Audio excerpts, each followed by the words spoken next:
Tan Sri Muhyiddin semasa menjadi Perdana Menteri telah melantik satu barisan kabinet yang beliau cukup percaya boleh membawa perubahan ataupun boleh melakukan kerja dalam kabinet. Tetapi kita semua boleh saksikan semasa PKP memang para menteri dalam kabinet Tan Sri Muhyiddin dia kurang perform.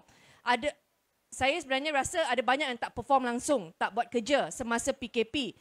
Dan kebanyakan menteri semasa PKP sebenarnya dia tak perlu banyak program, dia tak perlu pergi banyak tempat. Sepatutnya mempunyai banyak masa untuk menghadiri mesyuarat, untuk membuat perancangan bagi rakyat. Tetapi kalau kita lihat semasa PKP itu, apa yang kita boleh lihat hanya pengumuman dalam televisyen setiap hari yang dilakukan oleh Ismail Sabri sebagai Menteri Kanan pada masa itu. Setiap hari beliau akan buat pengumuman berapa saman telah dikeluarkan semasa PKP. Itu sahaja pengumuman masa itu.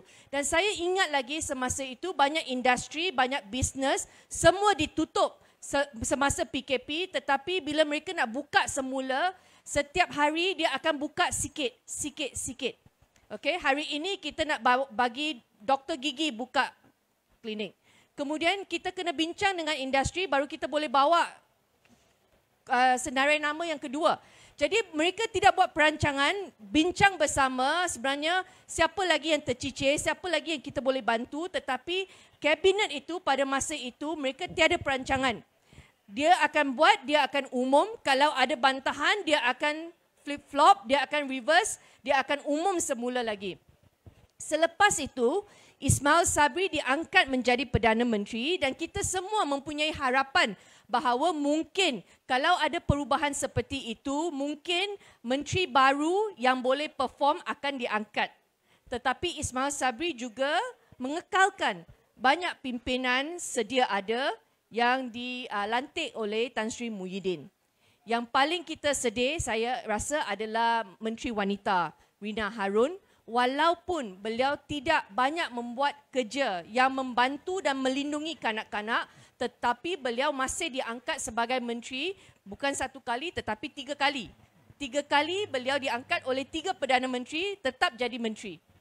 Jadi saya percaya kali ini, pilihan raya ini, bila mereka kata muda lawan menteri, sebenarnya bukan sahaja tanggungjawab melawan menteri itu patut diletak di atas beban bahu muda, tetapi sepatutnya tugas kita menolak menteri-menteri yang tidak perform supaya mereka tiada pintu lagi untuk masuk dalam kabinet. Tanggungjawab itu terletak dalam tangan semua rakyat Malaysia kerana gaji mereka dibayar oleh kita semua. Jangan biarkan muda sahaja pergi perjuangkan lawan menteri. Tidak sepatutnya berlaku. Semua rakyat Sepang mempunyai tanggungjawab besar untuk pastikan Rina Harun tidak terpilih lagi. Kita kena pergi kempen bukan saja di Tanjung Karang, tolong semua yang ada masa. Saya tahu ada banyak orang yang mempunyai masa semasa kempen untuk hadir ceramah ini, hadir ceramah itu. Tolong luangkan sedikit masa untuk pergi Sepang. Pergi Sepang, pastikan calon Perikatan Nasional di Sepang tidak diberi peluang sekali lagi untuk masuk kabinet. Kerana peluang ini untuk kita mempertahankan, melindungi kanak-kanak itu, kalau 1 kali sudah gagal, 2 kali sudah gagal, 3 kali sudah gagal, tak mungkin rakyat Malaysia boleh membenarkan menteri seperti itu masuk dalam kabinet kali keempat. Cukup kita. Cukup dengan Rina Harun. Ini bukan personal attack. Bila kita sebut pasal isu kanak-kanak, semua orang sepatutnya marah. Kerana kanak-kanak ini berbeza daripada semua rakyat Malaysia yang lain. Kita ini, kalau kita marah, kita ada email. Kita boleh tweet. Kita boleh hantar mesej kepada menteri. Kita boleh buat sidang media. Kita boleh katakan kita marah. Tetapi kanak-kanak ini, kalau mereka sengsara, dia tak boleh berucap, dia tak boleh bersuara bagi mereka. Tahu tak dalam undang-undang, kanak-kanak dia tak boleh berikan apa-apa kebenaran. Kids cannot give consent under the law. Okay, bermaksud kanak-kanak ini, mereka perlukan orang lain untuk perjuangkan hak pelindungan mereka. Itu sebab dalam parlimen, kita perlukan seorang seperti Cikgu Rahayu.